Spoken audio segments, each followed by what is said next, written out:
There are those that just want to be left alone, and those that just won't leave them alone.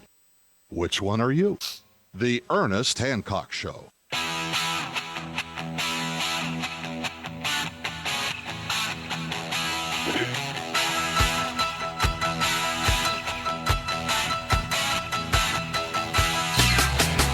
Yeah, here on Declare Your Independence with me, Ernest Hancock, here in Phoenix, Arizona, from the beautiful studios of Freedom's Phoenix Farm. We're talking to Ahmed Al-Mulla from Dammam City live in Saudi Arabia. And you know what we want to do for Ahmed? We want to make sure that he can get some Doobie Brothers. Yeah, get some good music there because it's not available. Certainly not on any public radio station. Now, the thing is that here's a gentleman, he's my age, 49, 50. Born in 61, grew up in the 60s, 70s under this, increasingly repressive regime, and we have they call it regime. I mean, whatever you know, government. They're all the same. They're all regimes as far as I'm concerned. So then you have the OPEC years of the late 70s, and they start making all kinds of oodles of money. We have Middle East is always in the news, and we got our favorite guys, and we got bad guys, and those that do what the United States and United Kingdom and France say they're the good guys, and those that don't, and we hate them until they get under our thumb. So do the people there realize that really your government is controlled, operated by Western powers? Or do they feel that when you break away from the government there, that you would be free, like maybe Iran? Because when Iran did this in the late 70s, man, they've been on our hit list forever. Everybody wants to go bomb Iran and the government here. Let's go get them because they're not under our control. If the Saudi Arabia and the Middle East doesn't get under our control, ask Gaddafi what happens. You see my point? Yeah. So, I mean, are you fearful of that? Do you have a replacement that you want? I mean, what role are you going to allow the United States government and Western powers to play in your revolution? If you win, if you get, rid of, let's say they got rid of Mubarak, do you think that the United States government didn't just come right in and say, oh, we want to meet with the opposition leaders? They always do that. And then the opposition, leaders, whoever they were, said, no, we don't want to talk to Hillary Clinton. So are you willing to talk to the United States that would negotiate on behalf of something? I mean, have you thought that far ahead? Do you see where this is going? I think we are not on that point now. I think we are beyond that point very, very, very, very long and very, very, very far. I think now it's about we are asking for change. We are calling for change. That change that we need. That change that we looking for. Change for to make our countries better and better in our side, better than before.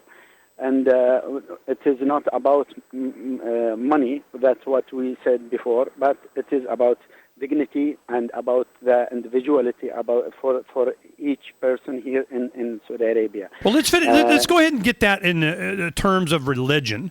Now, I would imagine the reason the women are covered, the reason women don't drive, the reason you have a lot of these things is because it's been dictated by the teachings of, some religious leader says that's the way it is, that's the way we're going to have it, and if you don't want to do it this way, you're going to go to hell or whatever. So I'm going, okay, so do you have to cast off Islam or what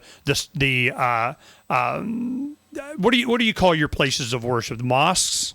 Do you have to cast that off to be able to make this change, or do you? I think but I think Islam. There is no one Islam. There is a lot of Islam. Each one have his Islam. It is not one Islam here in the world. There is Indonesia Islam, Egypt Islam, Saudi Islam, Iran Islam. There is a lot of differences. But we call for one thing: the religion. It's between that individual human being and his God, not involve anybody there. But if the government or any government use the religion They always and have, and they Abdullah. always will, Ahmed. I'm telling you. That's right. They Yeah, are. I know that. So who's on your side? Are there any imams or leaders, religious leaders, or mosques that are in support of the uprising that has lasted more than 10 minutes? I think there is a lot of the liberal, they call it Islamic liberal, but it is not that they call it in this name. But and the demand that's sent to the king, there is a lot of who we call them. They are from the Islamic New Islam. That they are sign that paper and they send it, and they are looking for constitution of monarchy, and they are asking for more freedom. They are asking for written law, and they are asking for release the prisoners in jail without trials, and they sign the same paper with the left people, and they are sign paper, the same paper with the liberals, and all the same, because we are here not talking about religion. We are talking about system and about politics. Now, how have there been? We don't want to mix it. I understand that, but they want to. They have, and that's how they've been. One of the ways they maintain control. So, has there been violence in the streets there large enough that would bring out armies? Are they firing on the people? Are people dying in the streets where you're at? No, not. There is some demonstration happened here in these days, last days, and it's all peaceful demonstration. They have faced the force, and they hit them with the I think you can call it a peaceful bat, and that's all. But there is arrest more than 60 person that they are in that demonstration yesterday and that day before yesterday. So they are arresting people? Yes. Yes. Okay. Are you trying to get arrested, trying not to get arrested, willing to get arrested? How afraid are you for your own safety? I don't know. Really, I don't know. But I think this is time to say what I feel free and clear.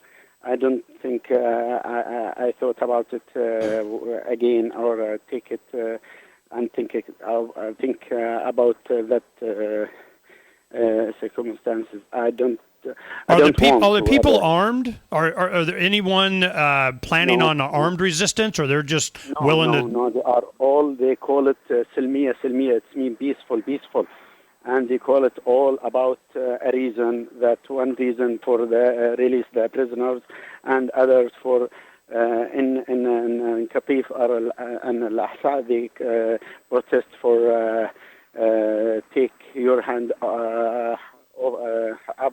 from Bahrain, and they protest for help Bahrain not to send force and send military.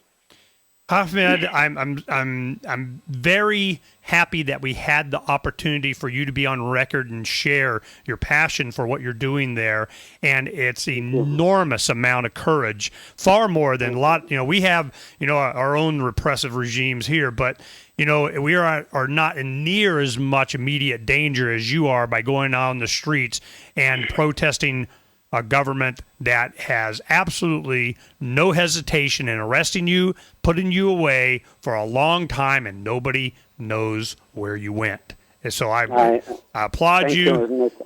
But this is one final question I wanted to ask.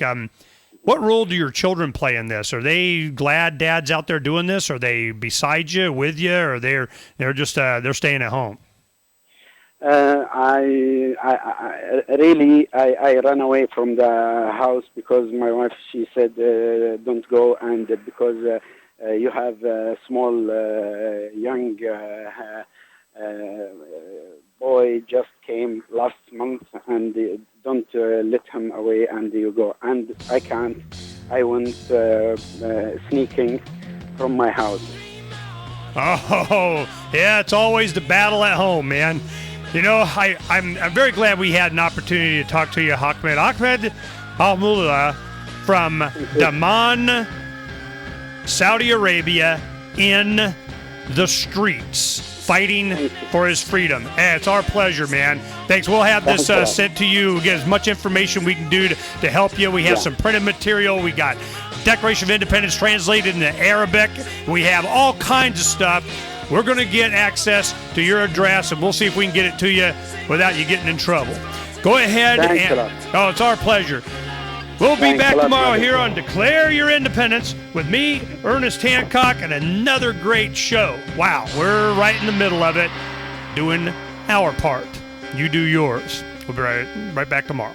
Uncovering the secrets and exposing the lies. That's what readers of freedomsphoenix.com get every day. Readers of freedomsphoenix.com are constantly provided the information that detail the real news between the lines of propaganda about government policies and the true relationship we all have with coercive governments. Learn the true condition of our economy, innovations and technological breakthroughs in energy, health, computer science, and space travel. Learn the truth well before it's admitted to in the lamestream media, the media that is so last century. Corporate media has evolved into nothing more than distributors of government propaganda, but we now have a fantastic alternative. FreedomsPhoenix.com provides constant news updates on the issues that affect our lives in the most important ways. Our liberty and our property are under constant attack, and FreedomsPhoenix.com provides the understanding behind the propaganda while encouraging the participation of our readers. Join us at FreedomsPhoenix.com. That's freedoms with an S, Phoenix.com. FreedomsPhoenix.com, where the revolution between the ears has already matured.